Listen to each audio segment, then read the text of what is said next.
I'm always gonna have boots, heels, sneakers, salt, it's about time to change that out, and a COVID kit. Typical realtor's trunk. Welcome to Catscast, the bi-weekly Catskills podcast covering community, history, sustainability, and more. This week, with Catskills real estate booming, we jumped in the car with a Delaware County realtor to get a sense of the market, how it's changed, and where it's going. Catscast is supported by the Mountain Eagle, covering Delaware, Greene, and Schoharie counties, including brands for local regions like the Windham Weekly, Schoharie News, and Catskills Chronicle.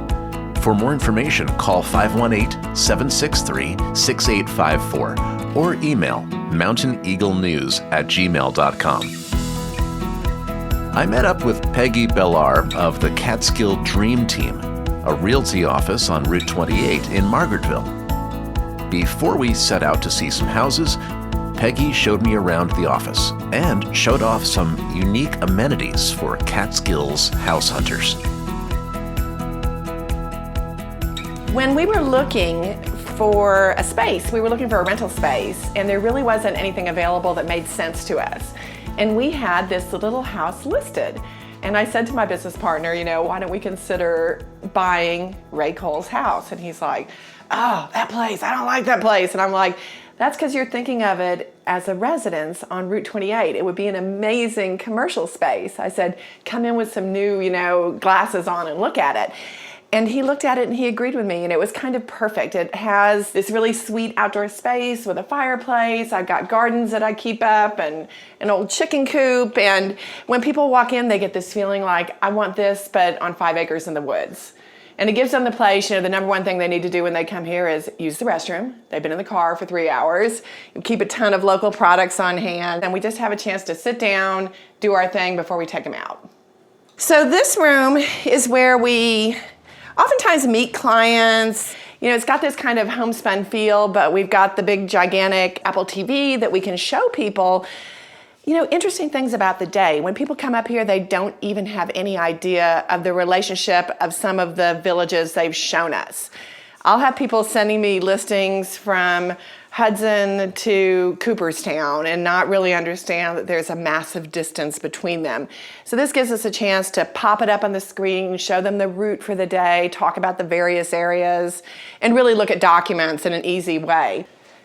One thing that's been really nice about having an independent brokerage is we were able to just kind of do whatever the hell we wanted, and it's been a lot of fun to think outside the box and spend more money than we should and just enjoy a little bit what we're doing. A couple of those things were we bought this truck a couple of years ago, and now we are able to loan out this 12-foot box truck to our clients and free of charge. It's filled up with gas and give us their insurance information. But they can use it to move stuff, pick up stuff that doesn't fit in their car or a barbecue or whatever, and borrow it for the day. That's amazing. And then this little guy here, this is a separate studio from our office. So we took this little space and we made what we finally called the Dream Suite. Totally gutted this space. It was really gross. It had a drop ceiling and smelled like cigarette smoke. It had these weird little partition walls up. And so I took all that down, renovated this space, and now clients can stay here when they're looking for houses. Wow. Free of charge over the weekend, just pay for a cleaning cost. That's amazing. And I learned a lot too, because, as a real estate agent, you're often in this situation where people say like, oh, do you think I could take this wall down? And in this case, the walls didn't even go all the way to the top in this section, so I knew they could come down. And many times I waved my arms and said, oh, absolutely, you can take that wall down. After taking the wall down, I learned waving your arms and saying how easy it is. It's a whole nother story. This was a significant investment of time and money, I would imagine, for a space that you're renting on for free to clients. Yeah, it was. Like I said, we've done some things that don't necessarily, make the best financial sense, but we love it.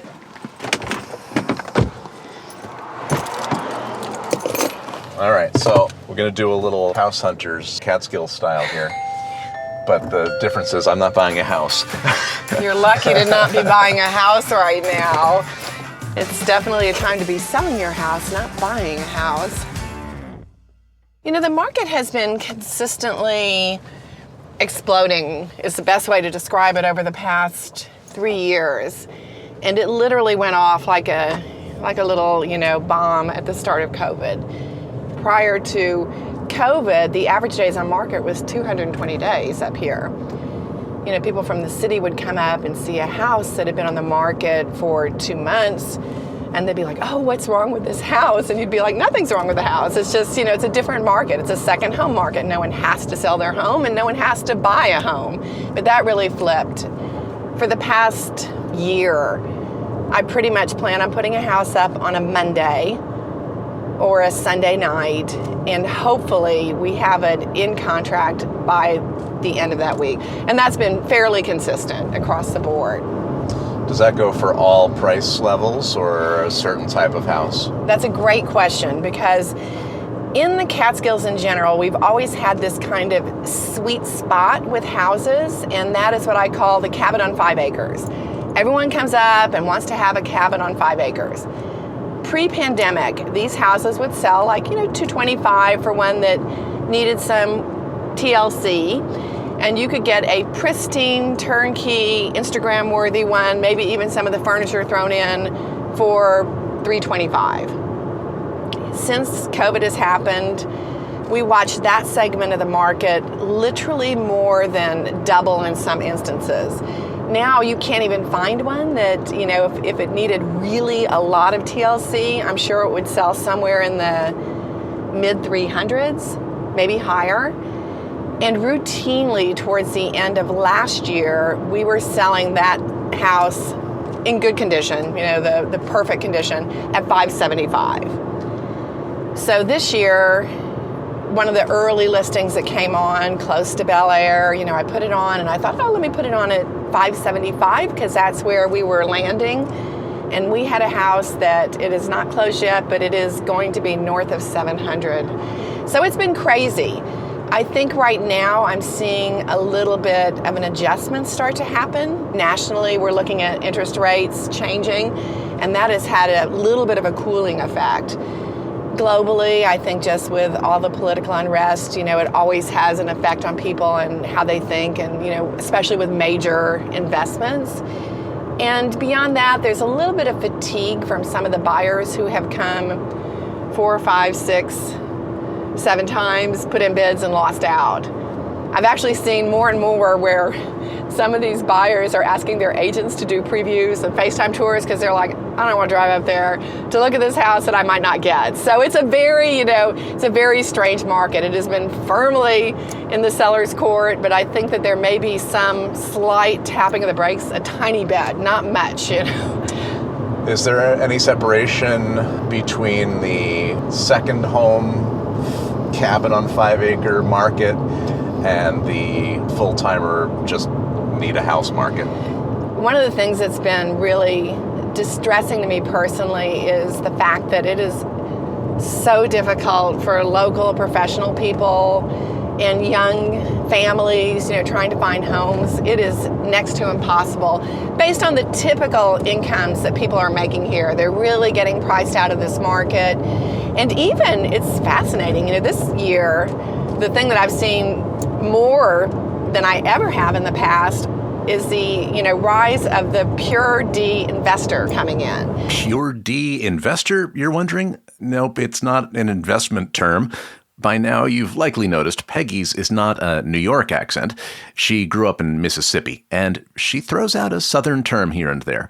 Pure D, it turns out, has Southern roots and means thoroughgoing or unmitigated. Okay, so back to that pure D investor.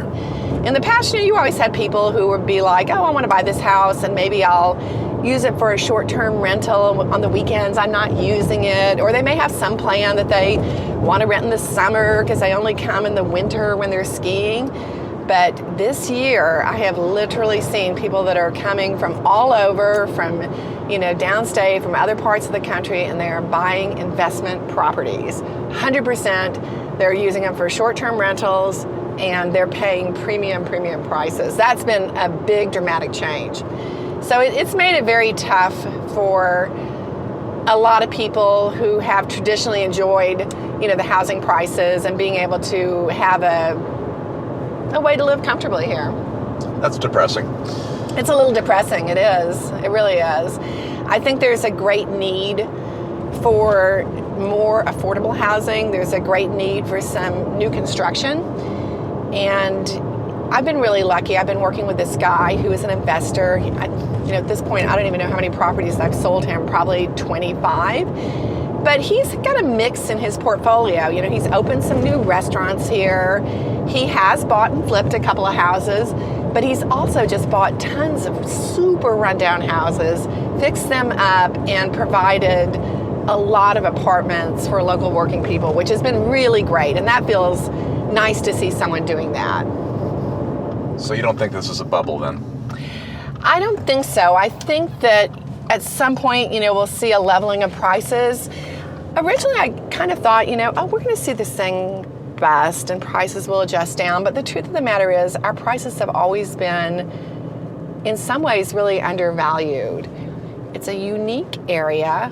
I always tell people it's never going to be the Hamptons because of primarily all the tracts of land that are owned by New York City and the DEP. As a result, you end up with this beautiful, pristine swaths of land that are undeveloped. But for the same reasons, you're never going to see a Starbucks on the main street of any of these villages. We drive 1 hour to get to a big box store. If you want McDonald's, you're going to be 40 minutes to get to a McDonald's. So it's very appealing to some people, and other people, really like to have the country experience, but with a main street full of the things they're used to at home in their daily lives. So I think that we're going to see an adjustment of sorts, but I don't see it really going backwards. I think we're in a big shift in how people view work, how people view their work-life relationships, particularly with this younger generation, the ones that are, buying houses and starting out young families. After the break, Peggy shows me 3 houses her office has listed in Delaware County. But first, a message from our sponsors. This episode of Catcast is sponsored by the Hanford Mills Museum, now open for the season. Explore the power of the past as you watch the water wheel bring a working sawmill to life. Bring a picnic to enjoy by the mill pond. For more information about scheduling a tour or about the museum's new exploration days, visit hanfordmills.org or call 607-278-5744.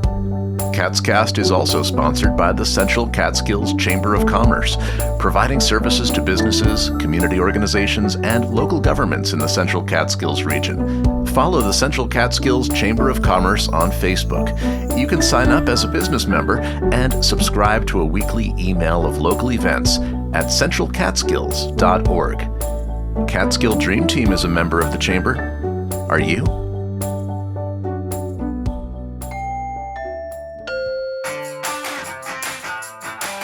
House number 1 is literally 1 mile from the turnoff to Bellar ski resort. So you can imagine this is a very popular location for numerous reasons. And this house is kind of an interesting one. It's the second time I will be selling it.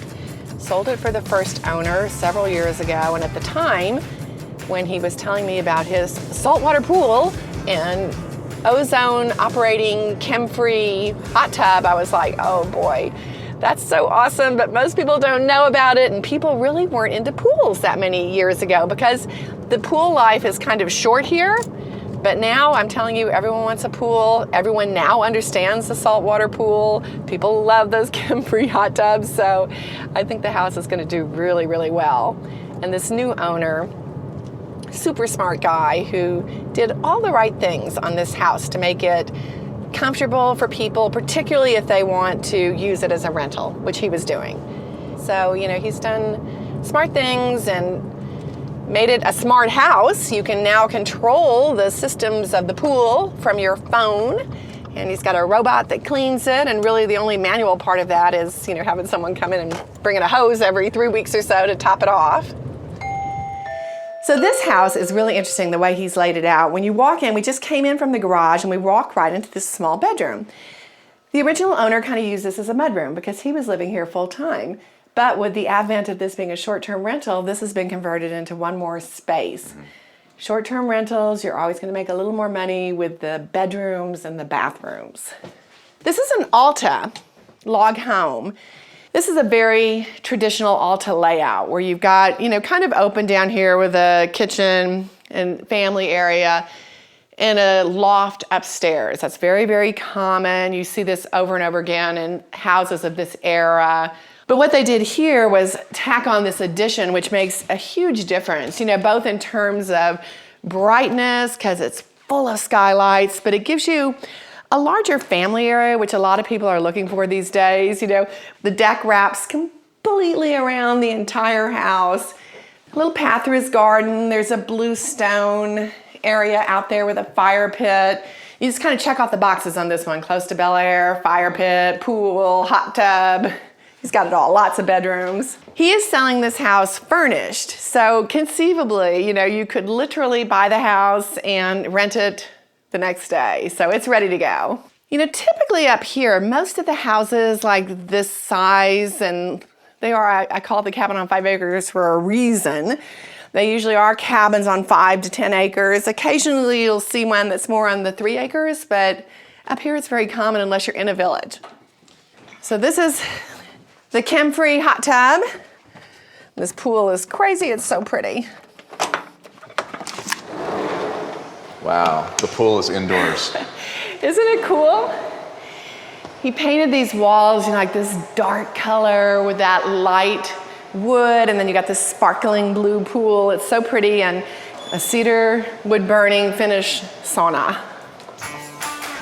High Mount log home on 5 acres, 1,956 square feet, 3 bedrooms, 2 baths, wraparound porch, screened gazebo, sauna, hot tub, and an indoor heated saltwater pool. Listing price $599,000. And now, on to house 2. So this next one we're going to is Tunis Lake. Tunis Lake is super, super cool. It was built in the early 1900s, and it was like a Catskills camp, and for a while it was a boys' camp with little cabins. And it's a 23-acre lake. It's beautiful, it's private. The only people that can use the lake are people that own property within the homeowners association. It's always one of the ones that takes a little longer to sell, and I think in part because there's some pretty hefty fees up front. Like there's a one-time transfer fee of $7,500, and then it's $855 a year for the homeowners association. So that kind of self-selects in a way. Tunis Lake is officially in Bovina. Bovina is kind of like, the 5th Avenue of Delaware County. It's the Tony address. You've got Brushland Eating House, where people from the city will literally drive up to come to this restaurant and turn around and drive back, and a tiny little Russell's General Store and a farm market. And it's a postage stamp of a main street, but it's a very, very wealthy, affluent area. There are people that have bought large 200-acre farms, and it's a very interesting, very creative community. But Bovina can be a little bit far, and it's not on the main corridor. You kind of have to make a plan to go to Bovina. But what's cool about Tunis Lake is kind of on the edge. It's closer to like that Andes borders than Bovina proper. So I think it's a great location. This one is pretty new construction, which is not as common in the Catskills, to see. Has this beautiful wraparound. Pond's not particularly deep, but it's spring-fed and very clean. The property goes down in this direction. I think the views are probably the biggest selling point on this one, right? The views are spectacular. This dining room, oh, wow. Isn't it fabulous? I love this slate floor, the windows all the way around. Windows on 3 sides of a dining room looking out. The mountains. Incredible view. And egress right out onto the deck. It's very nice. I like this. You still get that open concept thing with the kitchen and the living room all, being open. But having this dining room separate a little bit, I think it's cool. I like it a lot. On our MLS, we are not allowed to include the square footage of a basement, even when it is 100% finished. So the square footage listed in that does not include this massive, fully furnished basement, which is just incredible. So we have this huge space, complete with bedroom area, entertainment area, laundry area, and a full bath. This even has its own entrance to outside, its own patio. You could lock this off and rent this downstairs separately from the house, or vice versa. Could be, if you put in a little kitchenette down here, you'd have a complete mother-in-law apartment. A lot of people come up here and they want to have the, very rustic, and they're willing to put up with wood that's harder to clean and all this. And there's a lot of people too that want to have something that feels a little more like what they're used to, but in a country setting. And I think this really fits the bill for a certain segment. Contemporary Tunis Lake home. Gorgeous wraparound views with private access to tennis courts and lake. 5.2 acres, 2,008 square feet, plus a finished basement. 3 bedrooms, 4 baths, private pond. Listing price, $750,000. And finally, on to house number 3. The house that we're going to is listed as being in Stamford. When I went there, I'm like, this is not Stamford. And I think it's because the parcel is so large that in some part of it, it's touching Stamford, the town of Stamford, and so you're paying your taxes there. But the house is actually in Bloomville. And truth be, you drop over Bramley Mountain and you're right there at the house, right at the base of Bramley. And it's as much Bovina as it is Bloomville. This owner's had it for a long time. He was very interested in fly fishing. And this property is surrounded by New York City land, which makes it truly unique. When you're standing out in that apple orchard and you turn around, you can see what you're going to see forever, because there's really going to be no development around there. It's something special. And on the back side of the orchard, you go a little bit further and the land drops down. You're on New York City land, and you can walk right down, fly fish, bring a trout back, cook it for lunch. That was really his whole thing. And over time, he started creating this amazing event space. He's renovated this barn. It is unbelievable. And he's been Airbnb-ing. That's hard to say. He's been short-term renting the house and doing weddings and events in the barn. He was doing some events before, but primarily outside in this beautiful orchard. But now this barn, it's something special. This 18th century farmhouse on 44 acres features walled gardens, an apple orchard, and a giant dairy barn, a portion of which has been converted into a luxury event space with a dining area, leather club chair, conversation spaces, a grand piano, and seemingly hundreds of flickering LED candles, which Peggy dutifully turned on before she let me step inside. When you're looking at this barn, it's a big, probably 14,000, I would guess. I haven't truly measured this thing. Square foot dairy barn with 2 separate ramps. On this side, you've got the farmer storing a tractor on the top, and there's a working barn on this. And then this side is something you rarely get the chance to see. Wow. It's incredible. I love the moment of bringing people in here, because the first thing it is just, wow. It's incredible what he has done in here. Grand piano. Yep, the piano was in the house until 2 weeks ago. It just got moved over. It smells good in here. All that leather and wood. I know. It's very cool. I would love to have an event in here. Right? You and me both. One thing that's very unique about this is just this incredible amount of original stonework, which is beautiful. That was a 150-year-old smokehouse, which now has the barbecue hidden in it. And tucked away behind the stone wall is his hot tub. So once you get through this big open field, which is so beautiful, you see this next level of rock wall, which is very unusual. I'm sure you're familiar with all the stacked stone walls and how they come to be in Delaware County, but this one with the top and the larger rocks incorporated, it's very unique. And when you pass into here, you're now into the apple orchard. And this is where he was doing a lot of events and parties prior to the barn being renovated. You can see you kind of have this beautiful alley that separates the orchard on 2 sides. So you just run those tables straight down the middle. and you turn around and look at what you're seeing on all four sides. It's mountains 360. So this house has 2 bathrooms. The light in here is beautiful. I think he did a gorgeous job of keeping the character without making it too overdone, but very functional. And you have that gorgeous French stove and all the traditional details from a federal style farmhouse, 12 over 12 windows. These are original, phenomenal floors in here, just beautiful. Tons of character. Tons of character. It's also got a great smell. It does, doesn't it? So when you come up here to the second floor, it divides at the top and you've got a wing of bedrooms on the right and a wing of bedrooms on the left. All the rooms have closets, which is very unusual in houses from this era. So we'll take the back stairs down.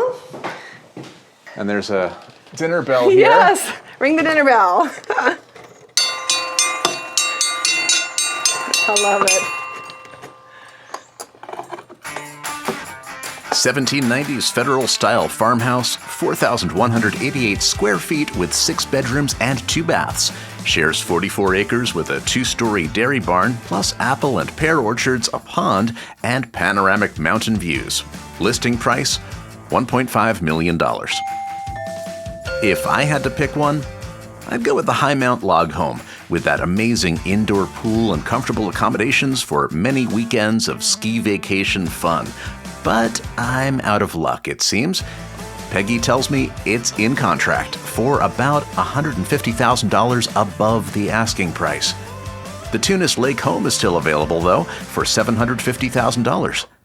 And the 18th century farmhouse barn combo, it's available, but the listing price just increased to $1.64 million.